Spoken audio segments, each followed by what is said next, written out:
Vishu Betrata, your island ate ng Cebu. And now, nako, manonood tayo ng unreleased video natin noong hindi pa tayo pumasok sa bahay. Ito na siya. Nakakatakot naman to. Reality. Like, it's the truth. And, ano siya? No filter. Raw.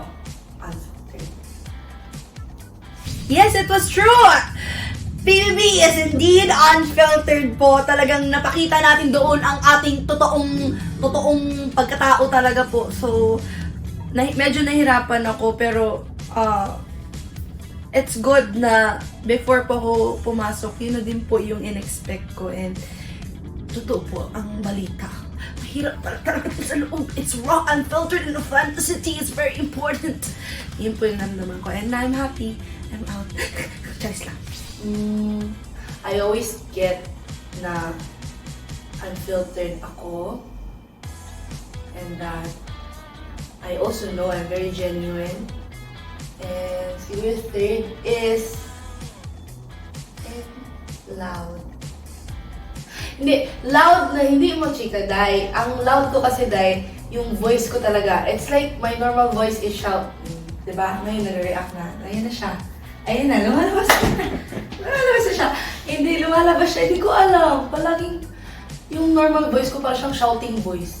Yung kasi galing ako probinsya, so lahat dun, ay! Genuine. Totoo po talaga yan with the relationships po na na-build ko po sa loob ng bahay. Totoo po talaga. Totoo po yung pagkakaibigan, paglalove ko kay Ate Clang, kay Sneer, kay Noel.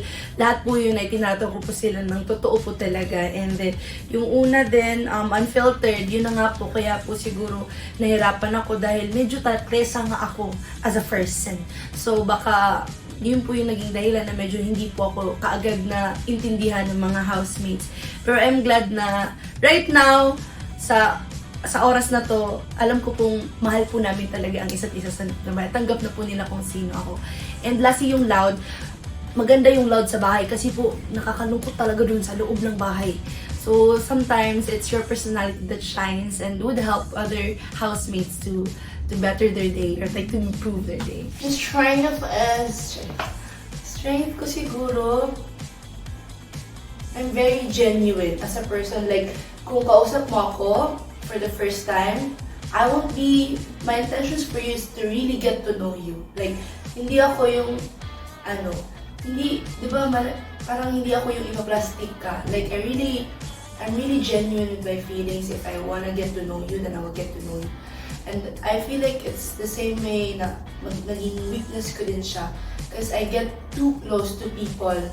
Like I'm an open book just cause I'm comfortable and really, mabilis lang akong maging close ng isang tao.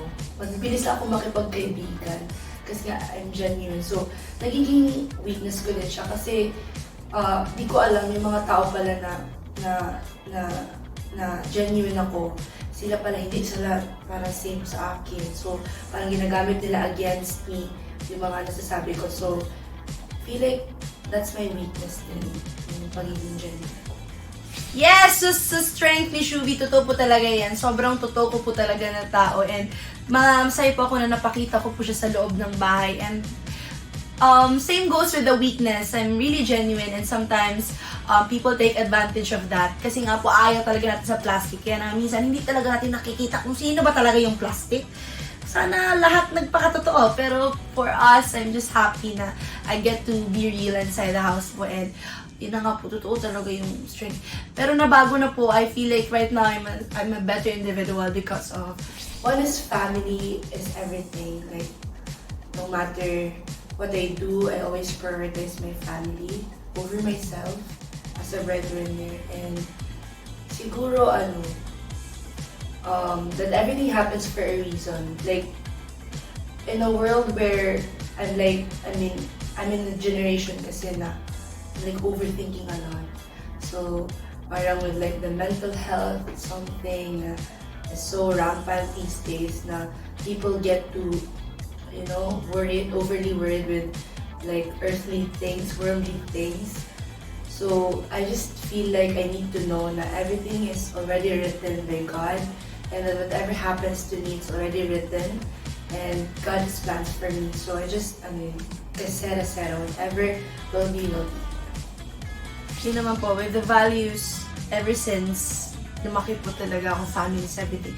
Same values until now. Family po talaga ang unahin natin hanggat sa dulo ng walang hanggan. And I'm proud to be a breadwinner. I just hope right now, because of PBB, I will be able to help them more, give the life that they deserve, and support my siblings po sa gusto po nilang magawa sa life. And of course, God is always there with me. So I'm just glad na hindi po siya nawala and mas naging strong po siya sa loob ng bahay ni Kuya. To always walk with the Holy Spirit inside. Like, I feel like as much as I'm thinking about my career going inside, my advice lang talaga sa you, Shubs, is just to be you. Like, never let someone dictate who you are, and just know na you are kind, you are lovable, and you are genuine, and no one should take that away from you.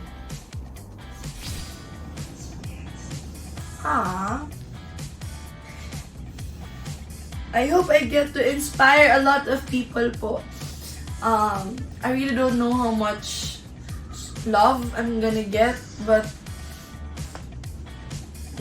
sana po maraming nasiyahan at marami pa akong napasaya sa kwento ko. Sana po patuloy ko lang po kayong mapasaya at ma-inspire. Hindi po ako titigil. And yun lang po. Sabi nga, Day, kung nabash ka, Day, hindi ka umiyak gabi-gabi, Day. Na-worry talaga ako. Kasi crybaby ako eh. So, what if mabash ako paglabas ko? So, sana, months from now, kung hindi maganda, kasi hindi naman natin alam. Kung nabash ka, sana hindi ka umiiyak gabi-gabi. Kasi kilala kita, umiiyak ka. Tama ka, huwag ka lang umiyak. Just, siguro my message is that I hope you're better and has improved as a person. And I just hope that you're still doing everything with a heart. Yes, that's who you are. And that I also hope that you remain faithful.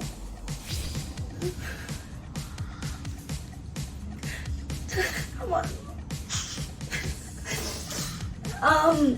Yeah, again, like what I said po, I'm always the first one to pray sa meal namin. So I'm glad na my spiritual health was strengthened inside the house, and hindi po talaga ako nawalan ng paniniwala sa Diyos sa loob ng bahay. Kaya po, going out was so peaceful for me because I just know this is already written and this is already my faith. This is my reality right now, and I'm just glad I'm here. And excited po ako na makita kayong lahat sa labas. Sana po makita ko kayong lahat. I love you all, and keep shining your light. Love you.